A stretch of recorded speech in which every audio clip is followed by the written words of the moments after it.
The mainstream media has been desperate to trash Stellar Blade for months at this point. They wanted to find every problem they could with this game because they were furious the developers dared to create something with fans in mind, and IGN recently had a flip fit about the new revealing outfits in Stellar Blade and how basically Shift Up was appealing to the wrong group of gamers, but now they're also doing their very best to trash the sales that this game has had, saying it clinched the top spot for April sales charts, though it's the lowest sales to lead in April since Prototype 2.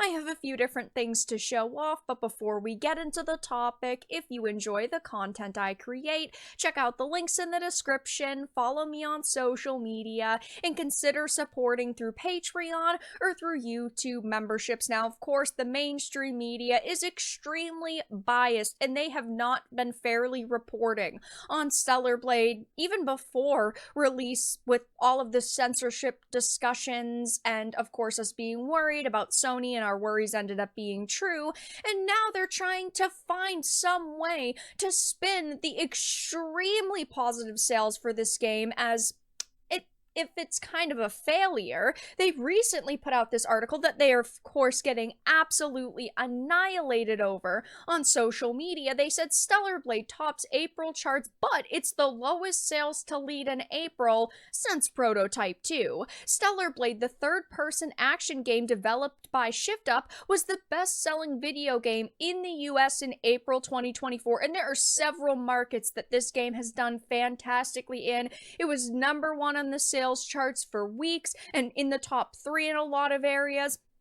And of course, this game has been extremely successful. Even Shift Up said it did better than they initially expected. And this is what happens when you create a genuinely good product that you can see the developers were passionate about. Now, of course, there was a lot of controversy surrounding this game with this censorship, but it was still a really good experience overall, and it's so sad that Sony at the last minute seemed to kind of force Shift Up to butcher this, but at the same time, its sales were still extremely good, and I still kind of view it as a win, because if we see games with fan service getting a lot of attention and selling a lot of copies, more companies will want to create them. The executive director of video games at Circana noted in the latest report that Stellar Blade was the only new release in April 2024 that ranked among the month's top 20 best-selling premium video games, beating out other new releases in April like Sandland and Another Crab's Treasure. I will say that it didn't have a massive amount of competition in terms of new games, but there were a lot of games that either skyrocketed, like Fallout 4, because of the Fallout TV series release. Of course, Helldivers 2 has been getting a lot of attention since release, and of course even Tekken 8, which is still relatively new. It says, of course, though, he further elaborated on the April 2024 report, explaining in a post on Twitter/X that although it was a great achievement for Stellar Blade to rank first in the US sales last month, it did have the lowest sales to lead since April 2012, when Radical Entertainment's action-adventure game Prototype 2 secured the #1 spot. So, of course, there are a plethora of reasons why this report is absolutely ridiculous, and it goes to show that the media is desperate to find something wrong with this game, to trash this game in any way that they possibly can. So they're taking a game, Stellar Blade, that was exclusive to one system, and they're comparing it to a game that came out for two, the PlayStation 3 and Xbox 360, plus it was in 2012 at the end of those consoles' lives. They had been on the market for far longer than the PlayStation 5's been out.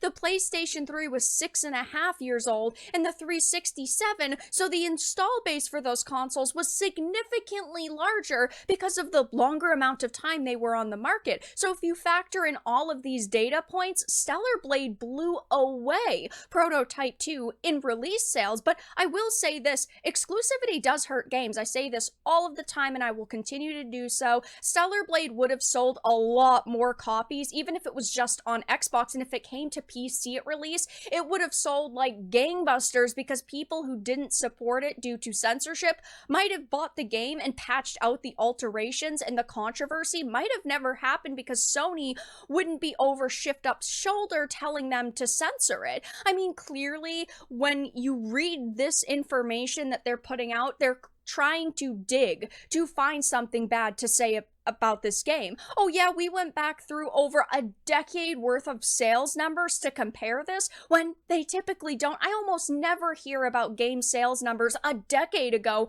unless we're comparing, remake numbers to original releases, or there's a sequel in a series, and this just proves how absolutely pathetic all of these activists really are. If they were trying to do a fair comparison, they would have figured out how many copies of Prototype 2 were sold the month of release as a ratio to the amount of total systems, in this case the PlayStation 3 and Xbox 360s, that were on the market, then had done the same for Stellar Blade, taking into account the amount of PlayStation 5s that are on the market. That would have given us a true idea of how good Stellar Blade did or even didn't do compared to other games. But this is just shit journalism done by activists who can't do math and research, or even they could have simply, compared it to other console exclusive releases that came out in April. Those are much more logical than saying, oh hey, here's a game from 12 years ago that it did worse than. I mean, this is why you cannot trust these hacks. It's just that simple. And of course, IGN was one of the outlets that recently trashed Stellar Blade. I mean, we've seen a plethora of them, right? Kotaku and Forbes were salty over Stellar Blade's win, but of course, IGN was also one of them. Now, granted, they didn't, completely trash the game, at least in this specific article, but of course they tried to paint it as the game wasn't censored, people are outraged for no reason. IGN's Wesley Yin-Poole was less invective, but still attempted to downplay the original censoring by Sony. These are effectively the more revealing versions of the bunny and cybernetic bondage suits that some claimed were censored, in quotes, in the release of the game. Shift Up's CEO, however, recently said the changes in the outfits were intentional and a design choice rather than a censorship one, which of course came across as a massive PR statement. While I do think that Mr. Kim has done some fantastic work with Stellar Blade and I really enjoyed the game, clearly this was not their original intention with several of the outfits, because we saw them uncensored in other teasers and trailers, and in the game there are pop-ups that show tutorials, and you even had the uncensored versions of the outfits in those at some point. So clearly it was a very quick decision. Sony probably told them a couple weeks before release, oh hey, you need to change these around. And every instance simply didn't.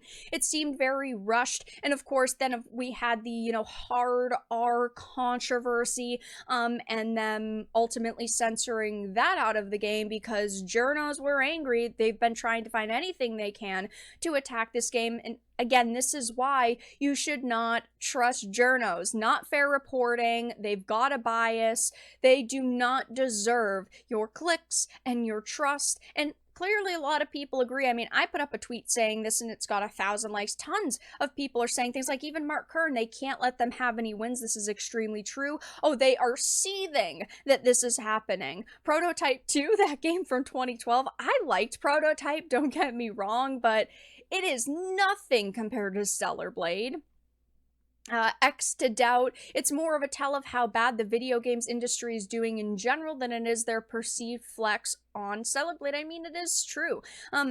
The industry is making the most money it ever has, but that doesn't mean it doesn't have its problems. It is facing a lot of problems right now, from the layoffs and companies spending way too much money and then realizing there's no possible way they could make that back, and then them trying to spin it saying our games are extremely successful when they're not even selling the numbers that a first game sold in a series like Spider-Man, for instance, the second one came nowhere near the sales of the first, but they said it was a massive success.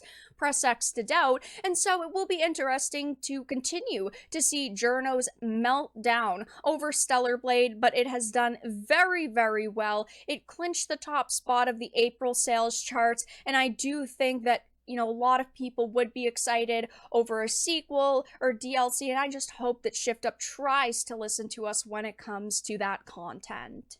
But that's all that I really had to discuss in this video. Let everyone know your thoughts in the comments down below. If you enjoyed this, give it a like, and if you didn't, give it a dislike. I appreciate your support either way, but I will talk to you all again in the next video really soon.